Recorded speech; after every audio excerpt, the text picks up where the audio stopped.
Well, the government is closed, shutting down for the first time in nearly 7 years after lawmakers from both parties failed to reach a deal.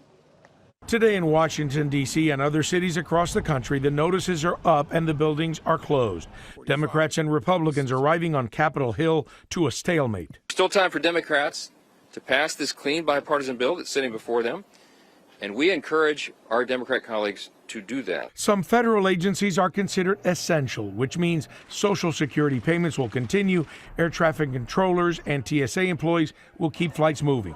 Non-essential federal workers, however, are staying home. Already as many as 4 million are preparing to go without pay, with furloughs hitting the majority of agencies. The White House is also threatening possible mass firings. Republicans control the Senate, the House, and the White House. They must have a plan to solve this. All of this is happening because Congress can't agree on a funding plan.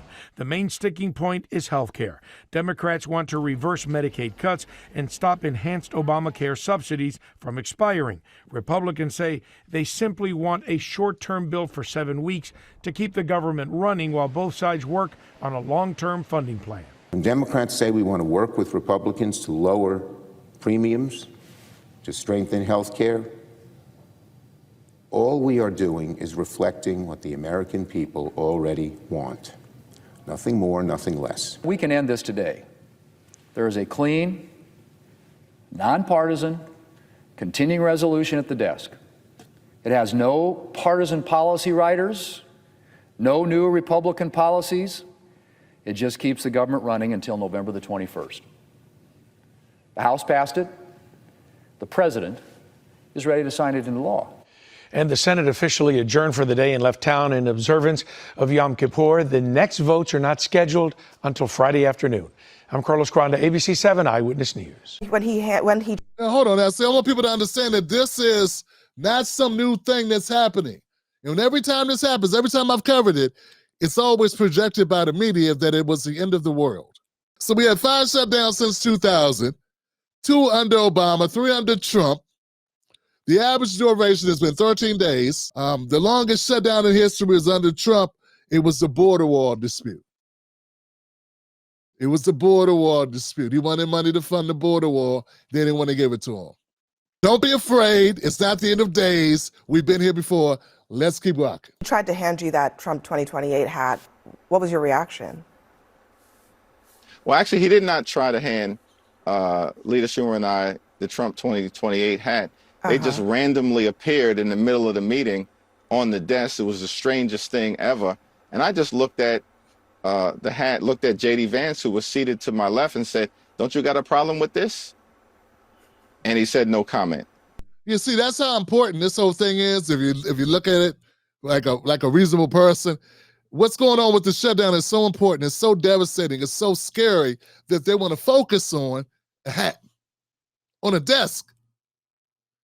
Yeah, that's the big takeaway. Not the fact they couldn't come to a conclusion. Not the fact they couldn't make a deal, but there was a hat on the desk and had 2028 on it, Johnson. Before we go any further, let me let you know the Tim Black Wolfpack is dedicated, committed, 10 toes down to reporting the truth, unbiased, and not working for any political party. If that sounds good to you, go to jointimblack.com, become a member of the Tim Black Wolfpack. Oh no! Maybe the hat was put on the desk to trigger you. They still don't understand how it works. They don't get it. We're in the age of the troll. We're in the age of trolling and memes and jokes. And you don't get it? Democrats are so damn old in their ways. How is it that Trump is damn near 80 years old? He's cooler than Hakeem Jeffries, who's like 50. What is wrong? And that was the end of it. All right, Leader Jeffries. There it is. That's the picture. This is what we're talking about. This is the picture, Johnson, because he had to see that. No one hosed him down, tied him down, and tried to put the hat on his head. No. Just him seeing the hats on the desk became a focal point. Not the shutdown, Johnson. Not the layoffs. Not the government resources that are going to be trapped behind the paywall as they figure this shit out. No, not that, but that poor Hakeem and poor Chuck had to witness this. Them acting out and them going berserk about it, it becoming a talking point. That's exactly what the Republicans want. That's what MAGA wants you to do. React. But if he just sat there like he didn't even see that shit, just overlooked it, then there's no news cycle. You don't get to play victim. You don't get to scare people. Trump's not going to leave office. I saw the hat. There was a hat on the desk. Oh, no. Oh, no. Everything is lost. This is what we're dealing with, folks. And they want us to take them seriously as leaders, Johnson. That's really the scary thing. These people are running our government. One side, goofy enough to make these jokes. The other side, goofy enough to take them serious. Look, guys, there's no way to sugarcoat it. Nobody likes Democrats anymore. We have no voters left because of all of our woke trans bullshit. Not even black people want to vote for us anymore. Even Latinos hate us. So we need new voters. And if we give all these illegal aliens free health care, we might be able to get them on our side so they can vote for us. They can't even speak English, so they won't realize we're just a bunch of woke pieces of shit, you know, at least for a while until they learn English and they realize they hate us too. And, you know, poking some fun at the absurdity of the Democrats themselves. I mean, I'll tell Hakeem Jeffries right now, I make this solemn promise to you that if you help us reopen the government, the sombrero memes will stop. And I've talked to the President of the United States about that. Now, to your first question, are we negotiating one-on-one? Are we negotiating in groups? Look, I will go to the U.S. Capitol right now and meet with Chuck Schumer or any Senate Democrat if it helps us reopen the government. Most of the conversations, my experience at least, have been. So we played sound from Vice President Vance, not just defending that AI racist video of Minority Leader Jeffries wearing a sombrero, but also like celebrating that video. And it was playing on a loop in the. Are you not getting that they're trying to distract us with the memes?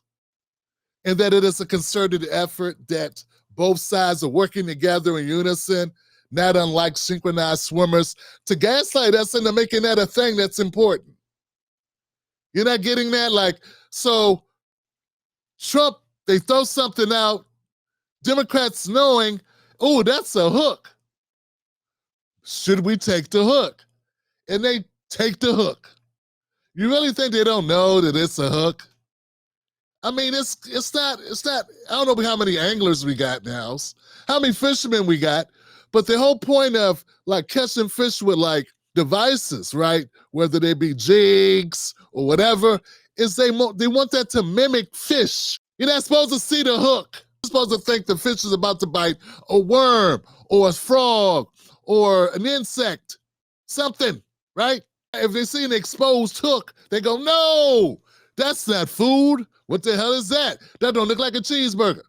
Now, I'll wait till I see cheeseburger, fam. What I'm trying to tell you, the Democrats, they can see a hook.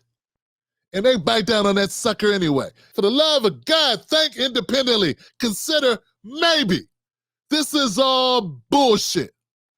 Just maybe. It's all a distraction. Maybe they are a tag team and we are the suckers. Because only a fool would take the bait on this. It's a cartoon. Memes are cartoons. 10 days ago, a guy got his neck blown open.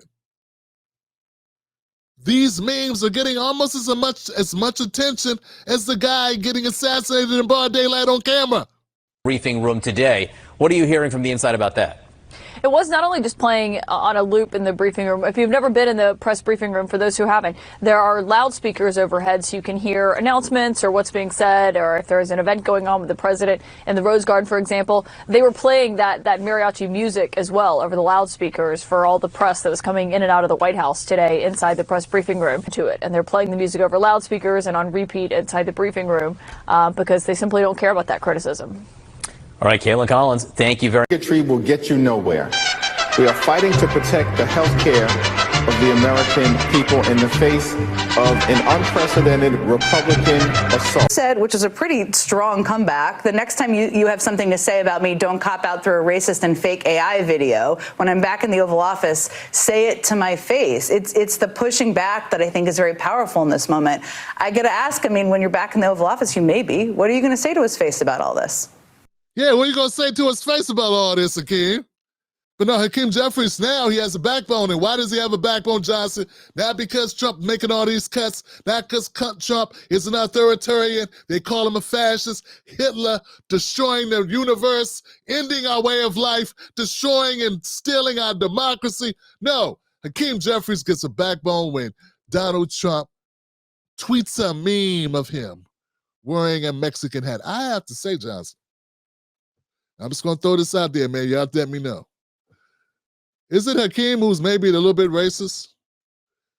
Yeah, well, it's a little bit racist because once they floated it, he might favor undocumented people and put him in a sombrero. Until then, Hakeem hasn't shown an ounce of testosterone at all.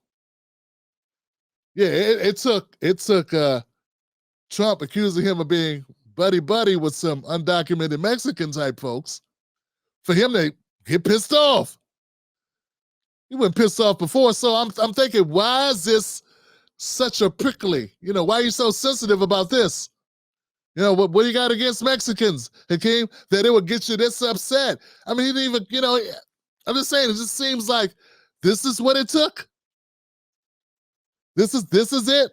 This is the line in the sand. The Trump meme. That did it for you?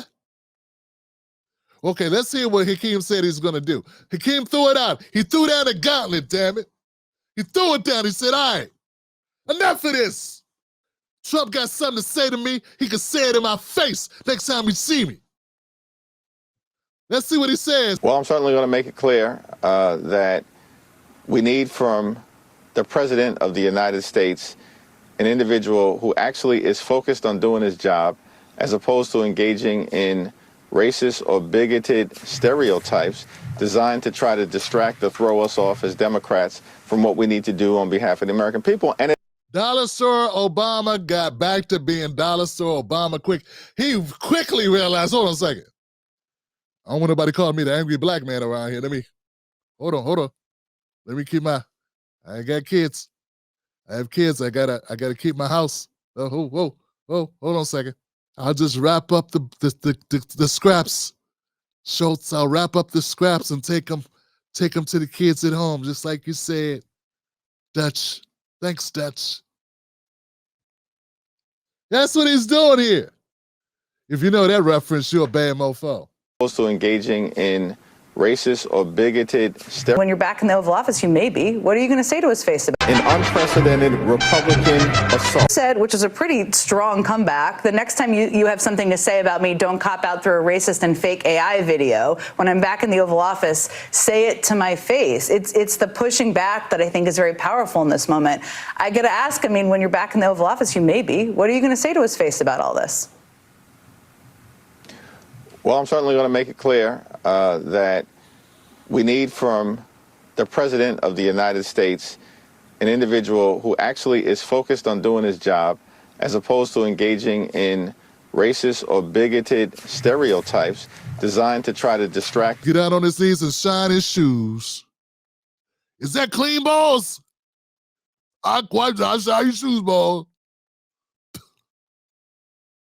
I'll clean them up and tie, balls. Anything else you need me to do, don't worry a second. Just ask me. That good enough, boss? Woo! Gonna have this looking like a mirror, boss. Your shoes gonna be so clean when I get done with them. Yeah, he talked tough for like 2 seconds, and then reality kicked in on his ass. He started thinking about that cushy job he got. Cause see, Hakeem Jeffries don't lose a dime. His paycheck don't stop. It don't stop. Here, he's got millions. He hasn't even had to touch. You know what I'm saying? And he don't want to touch them right now. That's what people need to recognize. That the Democratic Party, not just the Democratic Party, all these politicians, all of them are fine. It's our broke asses that are upset about this. This is all theatrics. It's the show. It's nothing more than that. And once we wrap our heads around that, when you hear a person like me being critical of Tim Scott, Hakeem Jeffries, Mitch McConnell, whoever, Nancy Pelosi, whoever it is, Jim Clapper, AOC, Rashida Tlaib, any of these people that I'm critical of, recognize, so what? They're fine. Whether it's Maxine Waters or it's J.D. Vance, it doesn't matter. They are good. We're the people that are behind the 8 ball, not them. They're all fine. And we're not going to be intimidated by this guy or by the Republicans who currently are divorced from the reality of the situation that as Democrats, we don't work for Donald Trump. We don't work for Vice President Vance. We don't work for their billionaire donors. We work for the American people. That's why we've drawn this line in the sand. And our view will continue to be cancel the cuts, lower the costs, save health care. Let's be honest about the politics, is that Chuck Schumer is terrified she's going to get a primary challenge from Alexandria Ocasio-Cortez. The reason why the American people's government is shut down is because Chuck Schumer is listening to the far-left radicals in his own party because he's terrified of a primary challenge. So I'd invite Chuck Schumer to join the moderate Democrats and 52 Senate Republicans, do the right thing, open up the people's government, and then let's fix health care policy for the American people. Hold on, people. Hold on. I'm sensing truth. Yeah, that sounds like truth right there, Johnson. That does not sound like, hold on. That does not sound like bullshit. That sounds like authenticity. Tim Black's BS detector. Tim Black's BS detector. Tim Black's BS detector.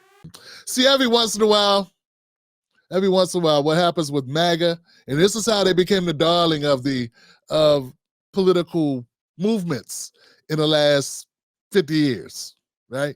MAGA, look it up. MAGA is a phenomena of what this has been able to do, and that is sporadic moments of brutal honesty. Here goes, write this shit down. Here it is. This is my tweet. Somebody said, wow, I don't like J.D. Vance, but I like what he just said. The problem is not that Kamala's campaign was too short, it's that it was too long. That when people actually listened to what she had to say, her polling went down and down and down. I think that if we had a 150-day campaign, we probably would have had 3 additional Republican senators, and Donald Trump would have won by an even bigger landslide, because the more people know about Kamala Harris, the more they realize there's no substance there. I mean, agree or disagree with Barack Obama or Bill Clinton, they actually had substance. They could actually articulate a viewpoint. I listened to Kamala Harris for 90 seconds, and I actually feel like I've gotten dumber in the process, and I have no idea what she actually believes. That's the problem with Kamala Harris, and it's going to continue to be her problem unless she actually learns how to develop a viewpoint, articulate it for the American people. Just say what you actually believe. Don't do this word salad, talking around in circles. It doesn't work, and it's why she didn't win. Say what you want to say about Obama and about Bill Clinton. They did have a point of view, and they could convey it and express it to the American people, and that Kamala Harris never truly had a point of view. I would argue the same thing with Clinton. Clinton only ran on identity politics. She had no clear vision. And I said, here goes MAGA. Here goes my comment. I said, sporadic honesty with a regular dose of horse shit is a MAGA feature. And what I mean by that is, J.D. Vance right here in this moment, he just had a sporadic moment of brutal honesty. That's what this was. He said that Chuck Schumer is the only reason why they got a shutdown is because of Chuck Schumer. Chuck Schumer and the Democrats don't want to give Trump a win because they got the left of their party, and particularly Chuck Schumer. AOC wants to run against him for senator, and he don't want to lose his seat. Let me ask you this. There are some people I have seen who have the following theory of why Senate Democrats have not cut a deal where they give 8 votes and move along. And that is that Chuck Schumer is worried about a primary challenge from you and is worried about the politics to his left flank. And so because of that worry about a primary challenge, he's going to shut down the government. Ergo, it is AOC's fault that the government's shutting down, or that you're somehow the kind of fulcrum of this. And I want to just ask you straight up, like, are you planning to primary challenge him? Do you think that's why he's doing this? This is so not about me. And if he caves in to Trump, then they're going to use that against him and take his seat from him. Chuck Schumer will already lose AOC. The proof is on the wall. It's undeniable. That's what's going to happen, because look at Mandami. Look at Zohan. Zohan's killing it. He's killing it. He crushed. Eric Adams is done. His political career is over. Cuomo, I don't even know why he came back. It'd been better if de Blasio came back. I mean, I don't even know if he could, but yeah. Come on, guys. So New York will gladly get rid of Schumer. I feel very strongly he's done. His days in the Senate are done. One down, 150 more to go. So I agree with J.D. Vance. All this to say, J.D. Vance is correct. This is a self-serving move. Why was it not so bad a few months ago, and now this is the end of civilization if they would agree to this continuing resolution? Why? Because, well, somebody's job is on the line.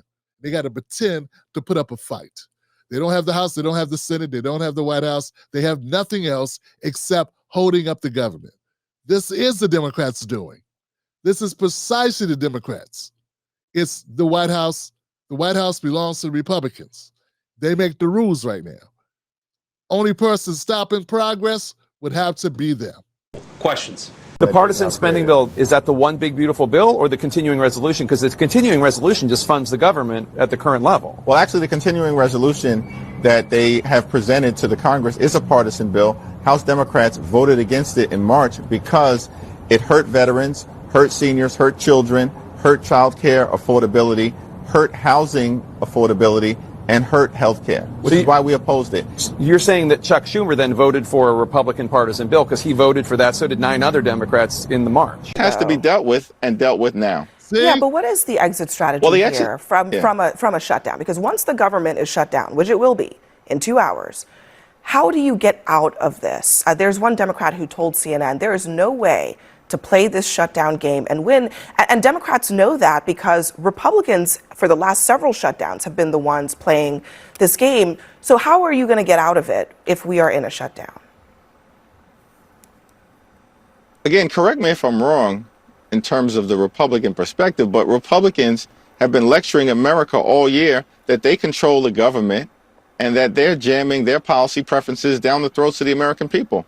So how is it the case that at this particular moment in time, they're suddenly at the mercy of Democrats who are in the minority in the House or in the Senate when Donald Trump has consistently behaving like he's all powerful, including in the things that he continues to try to do today with respect to the U.S. military?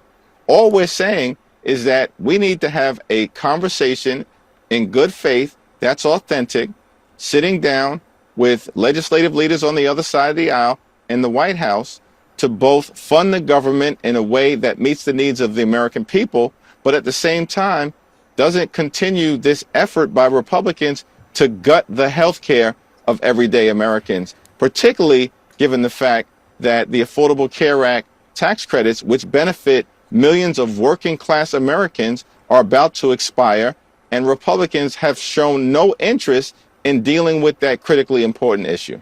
No matter how they package it, this is not the end of times. This too shall pass.